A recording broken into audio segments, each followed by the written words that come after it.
Good morning. Good morning. I hope you're all well today. Welcome to Green Home. Our beautiful friend today, Connie Kirk, has shifted a little bit, and I just want to give a big shout out because we've had a tremendous amount of gifts, and it's July 4th. And, this Independence Day for Green Home, I just listened to a powerful stream, and I just want to give a shout out to the world for peace and for love and for kindness. And as we move into this new direction for all of the world with social media, we just welcome you to the Green Home. Eco-inspired Green Home came out of a lot of different years of working with sustainability and development. And out of Earth Day, we came forward to really look at actions of impact. So how do we take actions of impact? And we really made a shout to the world to say we all need to take actions of impact. So this is my own little way to say I'm going to take an action of impact. So you can find us on ecoinspiredliving.com. And we've had so many awesome people on Green Home Marin. We've had Marsha Chung with Feng Shui. We've had Robert Carrera with amazing solar. We've had a really great solar-powered sprinkler friend that my son actually, Adam Farver, designed, which was really exciting. And then we went into food for the last few weeks, and we went into the natural way of life with a beautiful presentation by Marcy Prohoski. And she presented Orgasmic Kitchen and really talked about nurturing our diet, nurturing our love, nurturing our ideas. And when you start looking at, what does it take to dietary change, Alex Jack came in for the presentation of the pandemics. And Alex is a good friend, and he's done planetary health for a long time. So you can reach planetaryhealth.com. He talked a lot about the pandemic and COVID. And I just want to put the shout out to go back and look at that. It's an amazing understanding of how the pandemic is seen versus how he presented, which was really about chemicals and toxicity in our homes and the relationship between the bats eating off of chemical fields. Taps here, really WhatsApp audio. Taps here, WhatsApp audio. The issues, excuse me. And, when we start looking at the chemicals of the world, the chemicals of our relationships to our homes, I've had a sustainable home since 1984 was my first green home. I had beeswax on my counters. I had, I used all natural products with my children, and it came out of this toxicity from Ajax, the good old house cleaner. And so this house cleaner, toppled me over. And then I think it was 3 years later, I met Michio and Aveline Kushi. And it was an amazing journey towards macrobiotics, and planetary health came in. I worked with Alex on an organization called One Peaceful World. And I'm just thrilled about the journey and the gift. And then last week was Bettina Zumbek, and she did Boost Your Liver Function. And she was an amazing gift on how to really look at your liver and really what it does for us to clean all those toxins out of our bloodstream and our blood ideas. And today we have an amazing entrepreneur. She and I are close because we've done a lot of different things together already on our green home.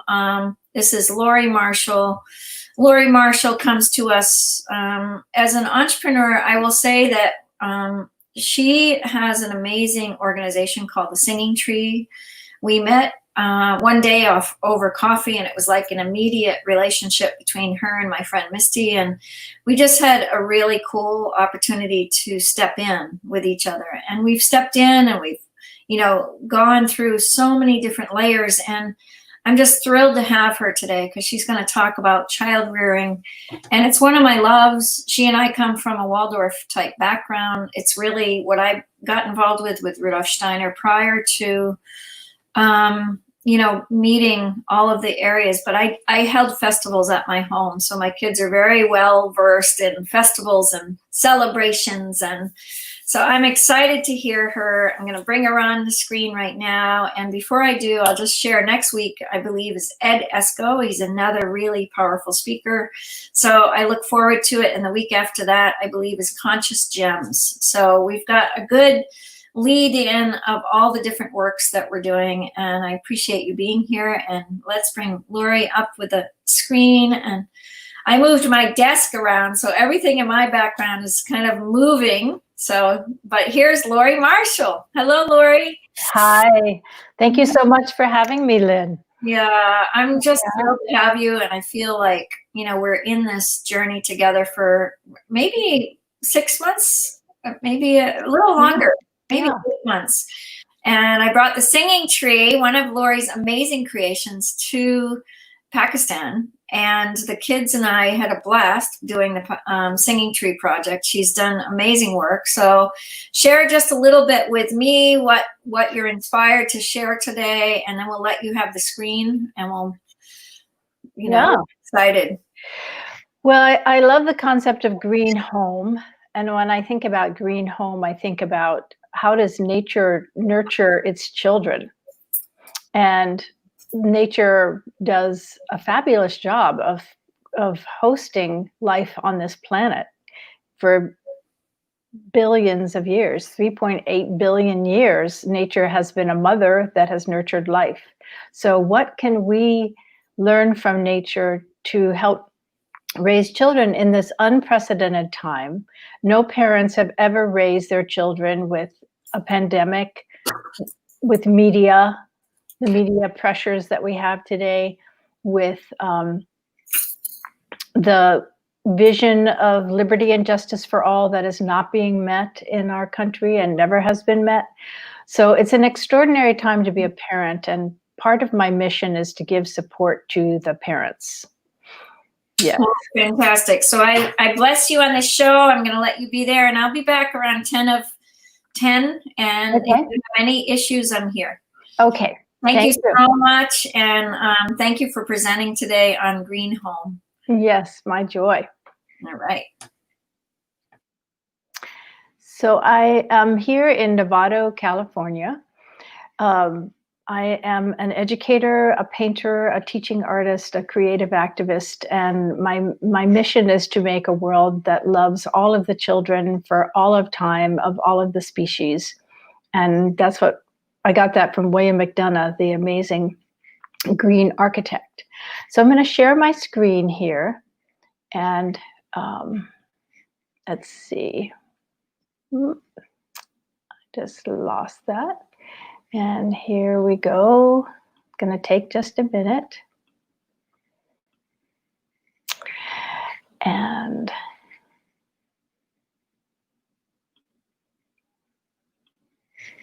here we are. And the concept of nature-inspired parenting has been the result of 37 years of my own child rearing, and the process of my childhood, which was filled with camping trips. And my mother read Rachel Carson in 1950 and left an acre of land in suburban Pittsburgh, Be Natural. And she was a huge inspiration to me as well. So these are my children. Jeremy is on the left and Daniel is on the right. I had two boys, one born in 1982 and one born in 1986. And they had a lot of fun growing up, and it was my great joy to be their mother. The greatest job I've ever had. Here they are getting older at graduation and at my birthday party not long ago, and here they are with my grandson, Oliver. So I just wanted to share this path. And my older son, Jeremy, is a traditional learner who loves the academic world and got his PhD and is now an assistant professor at University of Texas in El Paso. And my younger son, Daniel, is a non-traditional learner who was not served by the public schools and inspired me to start a Waldorf-inspired parent cooperative in rural Virginia. And he went on to go to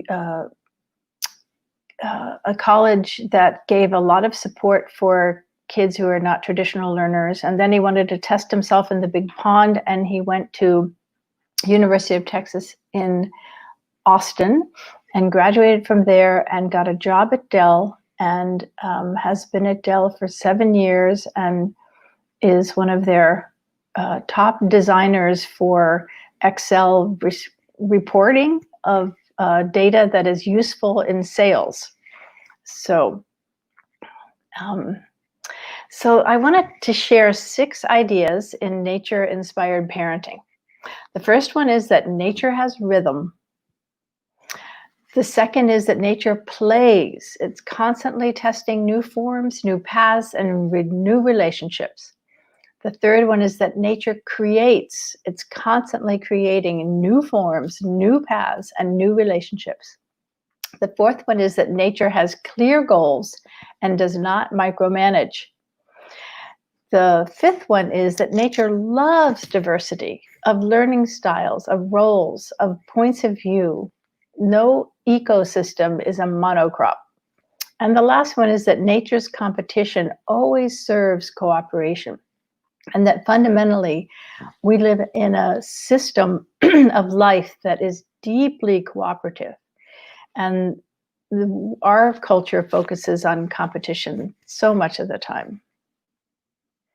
So these ideas are brought together in a book that I wrote called Beating the Odds Now, 10 Steps for Teachers to Meet the Standards and Still Love What You Do. And I wrote this in 2010 when George Bush's No Child Left Behind curriculum was telling the teachers that their standards were more important than their knowledge of what their students needed. And this book is very useful for parents too, in terms of the kind of education that your children deserve. So first I want to talk about nature having rhythm. And I'm going to read a little section from my book. It goes like this. We breathe in, we breathe out. Our heart beats, lub-dub, lub-dub. The day arrives, the night arrives. The day arrives, the night arrives. The seasons come, the seasons go. Summer, fall, winter, spring. Summer, fall, winter, spring. The moon gets full, the moon disappears, and gets full once more. The holidays come, the holidays go. School starts at 8:15 and ends at 3:15. 5 days a week, week after week. So when I read that, of course, that's changed because of COVID. And the rhythmic nature, the predictability of nature is very woven into what feels safe and familiar to us. And right now we are in a time when that has been shifted. However, you can always bring rhythm into your family. And it's so important to have a rhythm of reading a story before you go to bed together, reading a story together before the child goes to sleep, and having something, a morning ritual and a ritual before you eat, and keeping the rhythm of when you have focus time, which is great in the morning, as Rudolf Steiner said, and expanded time, which is great in the afternoon. And having a rhythm in your family is very comforting to the children. The second one, nature playing, constantly testing new forms, new paths, and new relationships, is that play is so, so important. And not play where somebody else is determining the structure, not organized sports, but having many natural objects and silks and hats and ways to play dress up and ways to play games where you touch things, especially for the younger children. That play and experimentation is how nature grows, and it's how children grow. And there's a big push among some educators to have children be mastering their letters and mastering reading by the age of first grade. And the children are not having free play. And that free play fertilizes their imagination and lets them make up their own stories.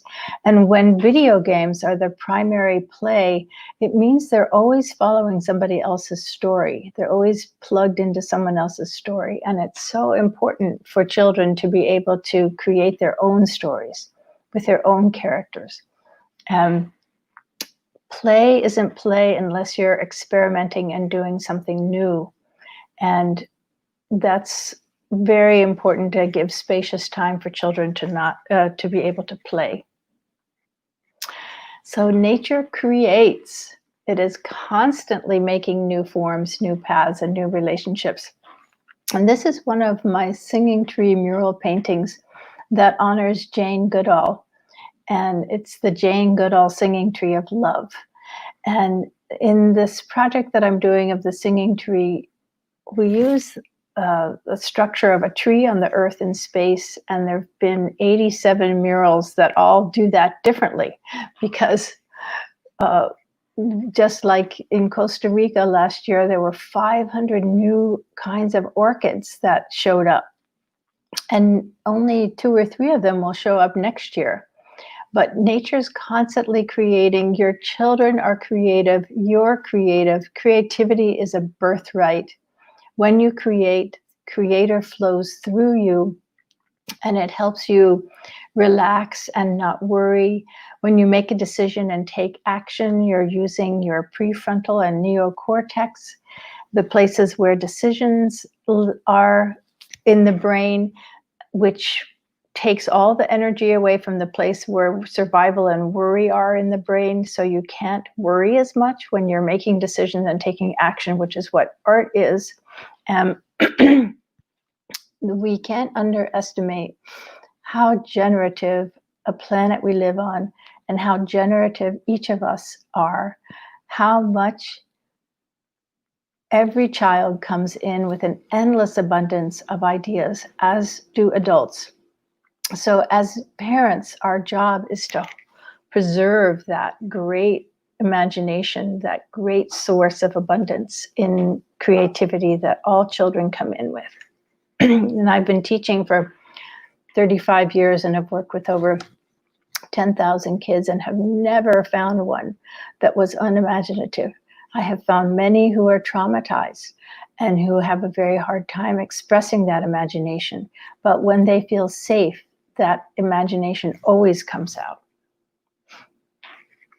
So nature has clear goals and doesn't micromanage. And you'll notice on this image that there are the blue morpho butterflies, and the earth in the top section of it, and a child. And if it's so amazing, because nature wants life to grow, and you don't have to force your child to grow. They grow in their sleep. We grow in their sleep. We have a cycle of being born and growing if we are nurtured with, as the plants, soil, sun, and water, as children with love, good, healthy food, stimulation, exposure to possibilities, and being listened to. And it's so important to have faith in your child's growth and to keep holding the vision of them being able to find their way and use their gifts and develop their gifts and know that they have a purpose. Nature, I love this image from Meg Wheatley in her book, Leadership of the New Science, about nature's clear goals. She says, all water wants to get to the ocean. Every river, that's their goal.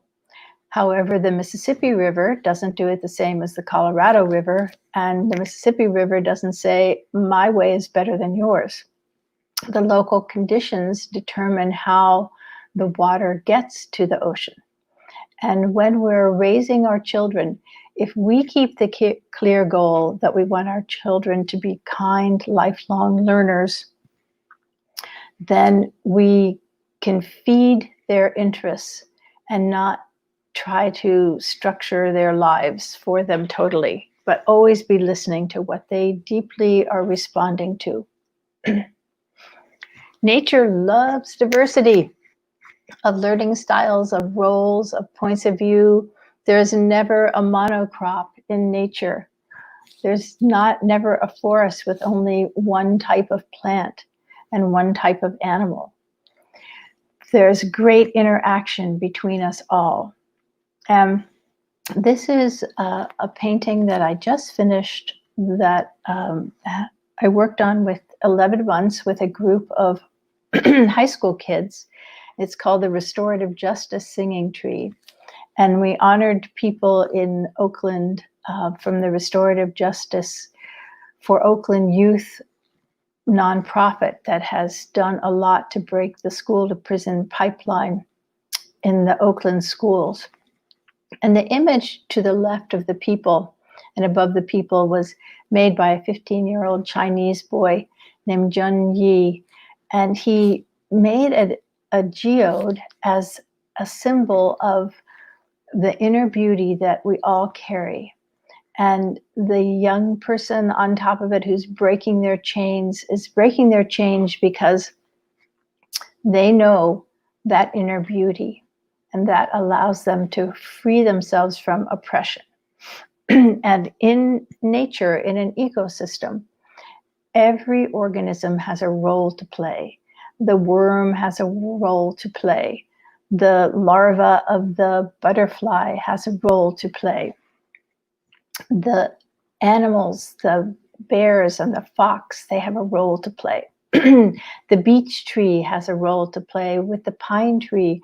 In Wisconsin, in their forests, they discovered that the beech tree gives sugar to the pine tree in the summer, and the pine tree gives beech trees sugar in the winter. Everybody is helping each other. And that's the world that we are creating, and the world we know is possible. And nature's competition always serves cooperation. We live in a culture that believes competition is the greatest way to achieve excellence. And indeed, competition is a reality. However, it always, in nature, serves the greater system. So the competition between lions and gazelles is based on the lions culling the herd of animals who are frail and weak and no longer can keep up, either be the babies or the elders. And we need to focus on how we can all work together to face climate chaos. This is an emergency. So the pandemic has emphasized the fact that we are all on one earth and that we affect each other and we travel and we bring sickness to each other. We can also bring energy and imagination to each other. This is the Singing Tree of Climate Solutions and was made by students at Ukiah High School in a collaborative Peace Building Through Art project. And we use Project Drawdown as the inspiration for looking at climate solutions.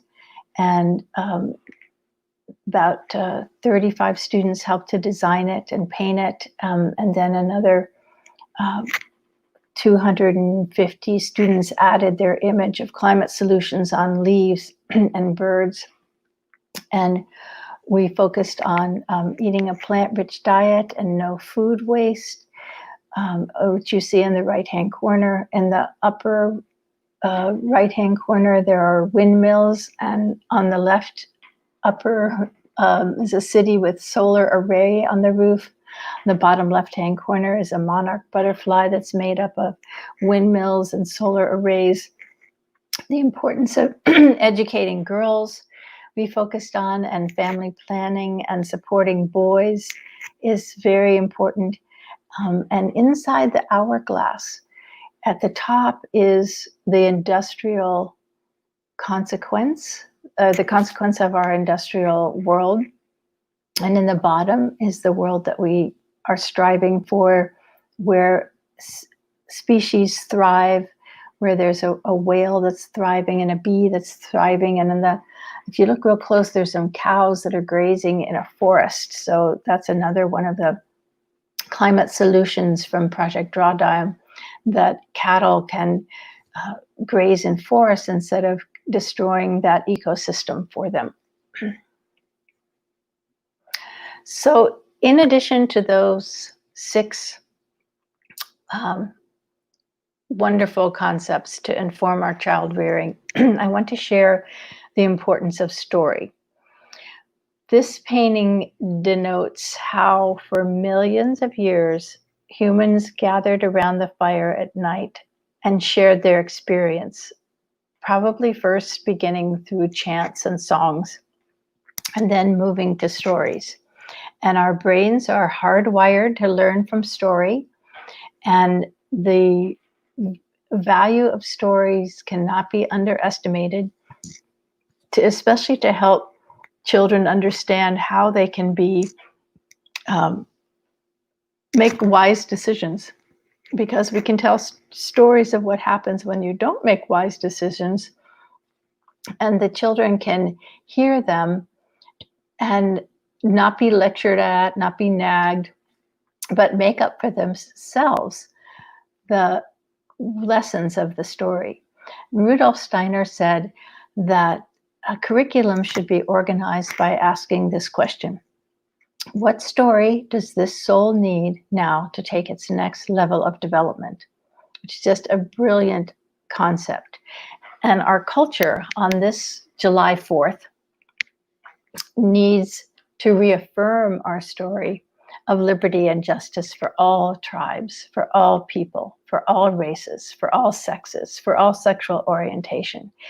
Our country began with such a beautiful vision. Those 5 words are the greatest story. And the soul of our country needs to take a step into liberty and justice for all on a deeper level than ever before. And I wanted to share a story that I produced and illustrated that was written by Deontay Webster. He wrote the story when he was 8 years old, and it's a story about Hurricane Katrina. He was asked by his 3rd grade teacher to write a historical novel, and his mom had been in Louisiana for college and was deeply affected by Hurricane Katrina. So Deontay wrote this story that is wise beyond its years, where he thought of what would be the worst thing that could happen to someone in a hurricane, and he thought of losing his best friend. And you see on the cover that his tears are turning into a rose. And Deontay understood that our grieving comes from our love, and our love is part of the fabric of life on earth. And that when we feel our grief, we allow nature to flourish. And something magical is born when we feel our grief. It's so interesting to me that the pandemic is attacking people's lungs, and that lungs are associated with grief. And our whole world is in a state of grief that comes from how much we love being alive and love each other. Francis Weller said that right now we're grieving 5 things. He's a wonderful psychotherapist in Santa Rosa, California. He said, we're grieving the loss of loved ones. We're grieving the loss of our dreams. We're grieving the loss of our village, where the people sang and danced and shared food and raised the children and made stories and made art and took care of the elders. We're grieving the suffering that we're aware of around, and human suffering around the planet. And we're also grieving for the earth and for all the animals and plants that are suffering. So Deontay captured this understanding of the importance of grieving in order to move for the next step. And our planet needs a flood of kindness so much. And in this time of not being able to be with my grandchild, his mom made a penguin with his face on it. And using nature's inspiration, I created a book for him where this little penguin guy takes an adventure all around my house. And I'll show it to you after I've completed the PowerPoint. So just to review these 6 ways that nature can inspire parenting, which is having a rhythm in your house, playing with each other. The family that plays together stays together. Creating and using creativity to give you courage and to know that we're going to get through this pandemic. Creativity is very rooted in faith. When you know that you'll always have more ideas, and that collectively as a family, as a community, we can make a world that works for all. Nature, to have clear goals as a family, to say our family stands for kindness and love and justice. And that's our family story. Then we have a clear goal. When we're not kind, we say, this isn't part of the family story. What did I need that I acted unkindly? Let me try to get what I need in a kind way. Nature loves diversity. Every child in your family is completely different and will respond differently. And that makes your family rich to have all those points of view. The adults in the family also are different, and we can learn from those and be richer by those. And the last thing is that your kids are going to compete with each other, and you can do it. You can harness that competition in service of cooperation, like who can make their bed the smoothest and who can pick up their room the fastest. Okay, I have a timer on, ready, set, go. And then make games where you compete against yourself. I cleaned up my room in 10 minutes yesterday. Today, let's see if I can clean up my room in 8 minutes. And Olympic athletes compete against themselves, and teaching your kids to compete against their past selves is a wonderful tool to help them not direct their energy at their sibling, but to gain their inner self-mastery, which is what we want so much to have happen. So that is the chunk of information that I wanted to share with you. And let's see. So I also want to share the Adventures of Oliver Penguin from Grandma Lala. And this grew out of my grief that I couldn't hold my grandson. And I put him on the refrigerator. I put this as an adventure. Here he is in, you can't see him very well, when we went to the aquarium in San Francisco. And this was such a fun way for me to make a book for him. And this, I printed this on Mixbook, and here's the back. And I'm going to make a video of going around to every place in my house.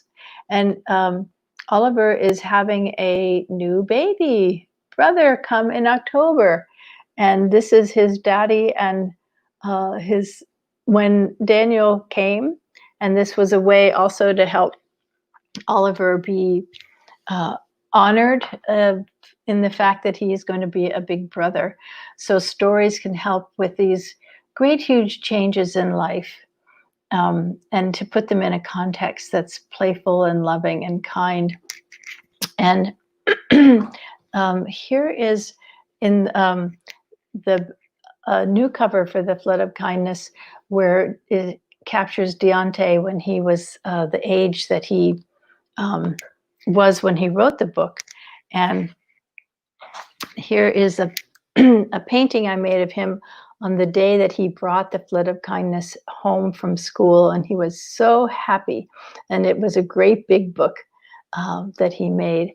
And Deontay and I worked for 6 years after he wrote the story in his 3rd grade class to turn the story on the paper to a book that's in the Library of Congress. And one of the important philosophies that I bring is to listen to children and to respect their visions that are coming to them, and their stories and the possibilities, and to make those manifest and real.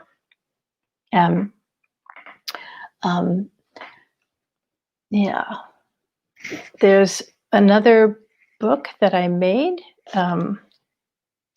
that I forgot that I would love to share with you, and I'm looking to see if I can see a copy on my shelf. It's called Inner Landscapes. And this is a process of having children describe who they are, what they love, what makes them feel useful, what brings them joy, what animal they would like to be if they could be any animal, what plant they would like to be if they could be any plant, and then making cardboard cutouts of them, of themselves. And and I'm going to come over here to my bookshelf and find a copy of the Inner Landscapes, because it's something that you can do with your children. These Inner Landscapes I made out of 1/4-inch plywood, but you can do it out of big paper too. So here are the Inner Landscapes that many children made in Novato. And for each, the children wrote poems. And I made a book for them, since their Inner Landscapes were put on the fence. They didn't get to take them home, so I made a book that all of them could take home. And in terms of not underestimating children, I want to share with you that children come in with these preferences, these things that they want to explore. And if you pay attention to them, there is great wisdom comes. And in my book, Beating the Odds Now, I talk about the importance of paying attention to the spark of the child. And this project is one that allows you to do that. This is a poem by David, and David was a wrong direction.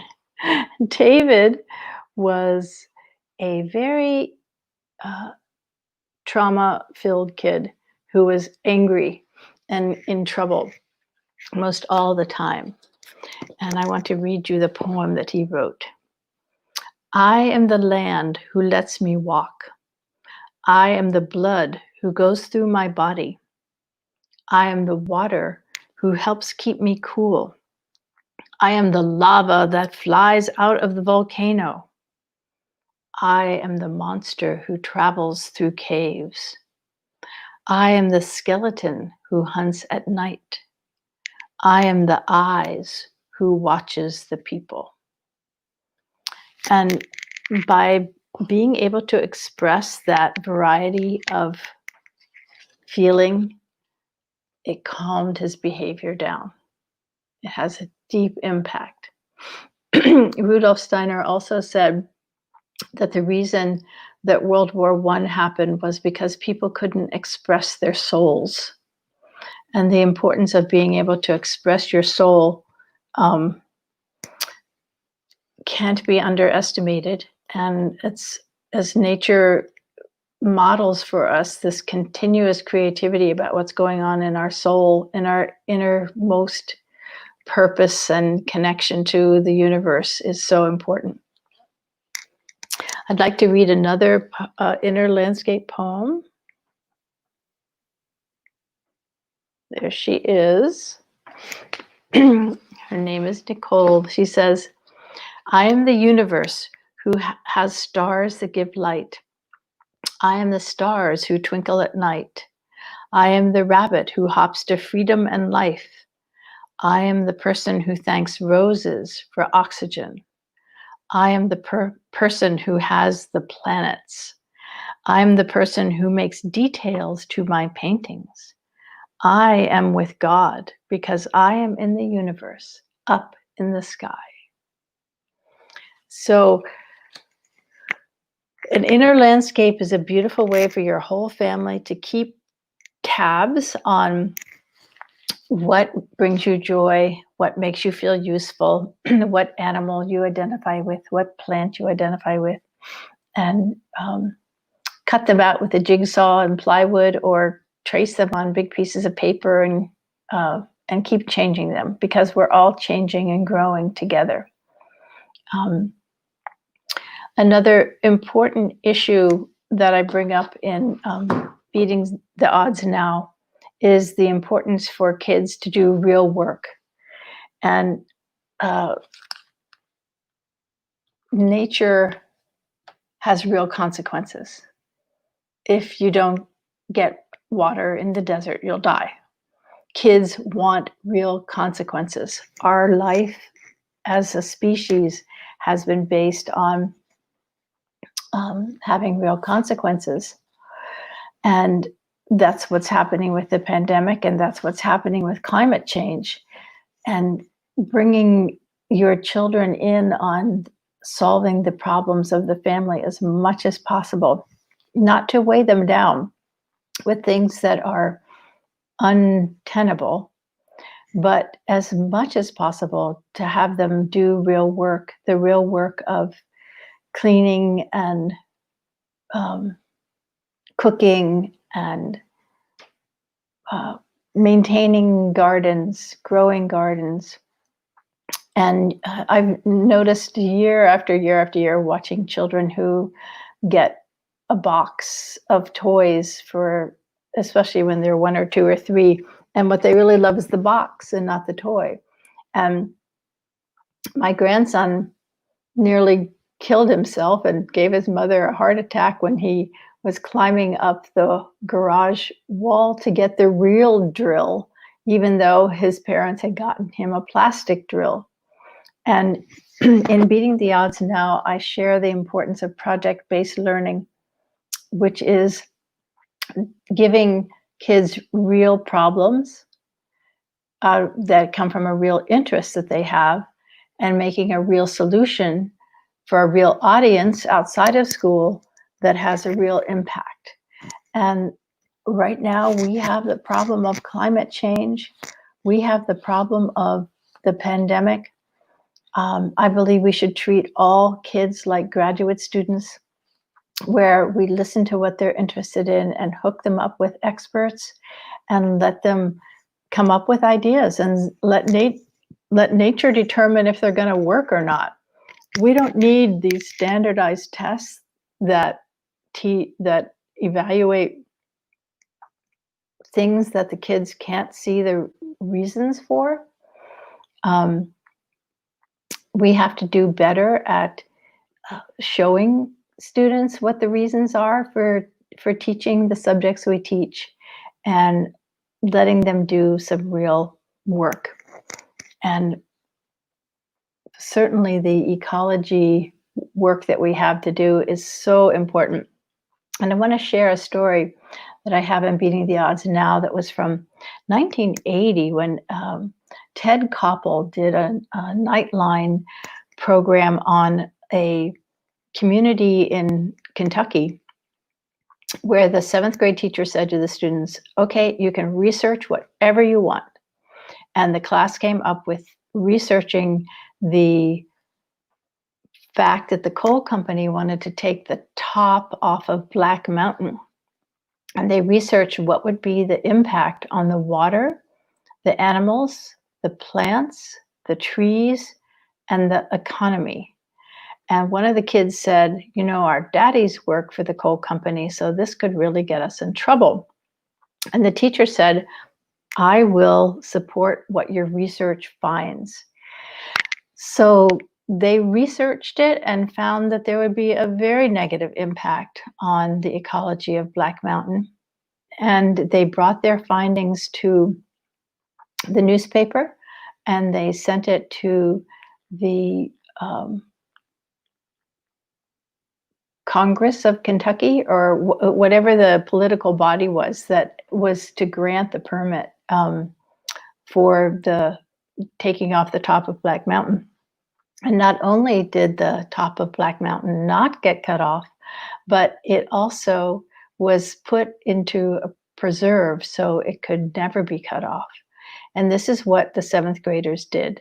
And the little boy who said, our daddies work for the coal company, he said, we made history. And children are longing to have a function. Nature doesn't make things that aren't functional. And children, for most of time, they helped with the gathering of the food and the creating of the clothes and the creating of the transportation and the caring for the animals. And we have such a complex society now that it's really hard for them to have real purpose. So nature is purposeful, children are purposeful, they want to help. We need to harness their genius in helping. Rebecca Solnit wrote a book called Paradise Built in Hell, The Extraordinary Communities That Arise Out of Disaster. And she paints the picture that with every disaster, from the San Francisco earthquake in 1904 to the Mexican earthquake in 1925 to a huge, terrible explosion that happened in Canada, to 9/11, to Hurricane Katrina, that there is this compassionate, agile, creative response by people who are on the ground. And we need to harness that response. And she describes how time and time again, most of the suffering is caused by a power structure that is threatened by the people taking power to come out to survive and thrive after the disaster. And children are part of that agile response. So we need to listen to them and partner with them in the response that we have to climate chaos and to COVID and to racism. They are our experts in many ways because they are not as afraid and jaded and cynical as the adults are. So I encourage you to partner with your children and just have a blast in being with them. And it's so hard. It's so hard to be a parent. I honor you. I support you. I love you. You're part of my village. You're part of the forest. The forest always sends nutrients to any part of the forest that is deprived of nutrients. The big trees don't keep all the nutrients for themselves. When the oak tree sends down a tap first to get its water, little younger oak trees and other kinds of trees will share some of the water that the long taproot is bringing up. We live in an amazing universe that is filled with the expert wisdom of life on the planet, as Janine Benyus, who founded Biomimicry, says. So, this is a very challenging time, and you can reach me at lauriemarshall.com. My books are available on Amazon. The Flood of Kindness is available at the Flood of Kindness, thefloodofkindness.com. It's a wonderful book to read with your children. So thank you. Oh, amazing, Miss Laurie. Amazing. I'm so impressed with everything that you do. It's to watch all your artistic qualities and the artistic idea of that nature inspired. And what really tapped me is the taproot of trees, the taproot of our nature has always surrounded us. And I think that inquisitive moment of, how do we nurture and how do we embrace our families into this natural order of life, and you and I have been doing this a long time, and we're sharing our wisdom today, Laurie and I. This idea of the nurturing of the child, the food in your kitchen is so clear that it's from this beautiful nature. So feel it, feel that beautiful nature. Laurie brings in all the colors and the beautiful bounty of like that beautiful idea of color, and it's all around you. And I think this is so key. And the play that you bring in, Laurie, for the inquisitive and the curiosity of the child is so beautiful. So I appreciate so much you coming onto the show, and appreciate you being here. Any last words for the audience? Yeah, I want to share this this painting that's behind me, which is the blood dragon singing tree to prevent extinction. And it was designed, it was conceived of by a 7-year-old. And she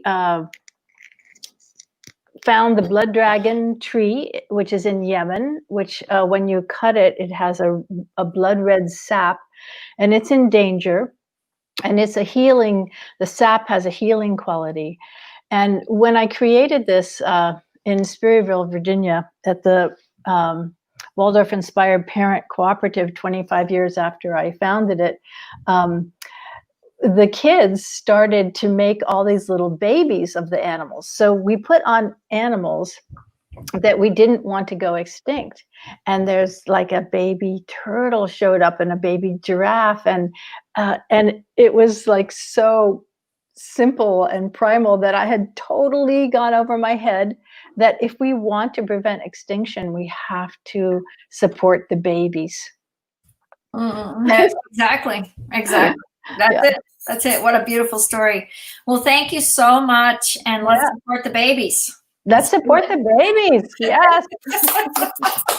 Thank you, Lynn, for all you do. Have a beautiful day. And thank you so much. And we welcome you. So, we just really are in awe of all your beauty that you bring to the world. So thank you so much. Thank you. Appreciate it so much. Happy birth of our country. There we are. Yeah, I love our country. I love our country. And I pray that we turn this around so that the globe, also is relational. Wow. So I think nature brings that relation. And the nature in our homes is key. Yeah. Blessings. Yeah. Thank you for this great program. Thank you so much. Well, there's another green home. Thank you all for coming. Thank you all for joining us. Appreciate it so much. And we'll see you next week at 9 a.m. for the green home. And we hope you join us. Laurie just brought a wealth of information to us for mothers, fathers at home, but also just in general, nurture yourself. Behind me is my little millet baby and another little baby, and you can nurture yourself as an adult by just holding a child. So love yourself, love your presence, be the best that you can be today, and have a beautiful day in this present moment. God bless you all. And you can reach Laurie, you can reach us at all these shows are listed on our www.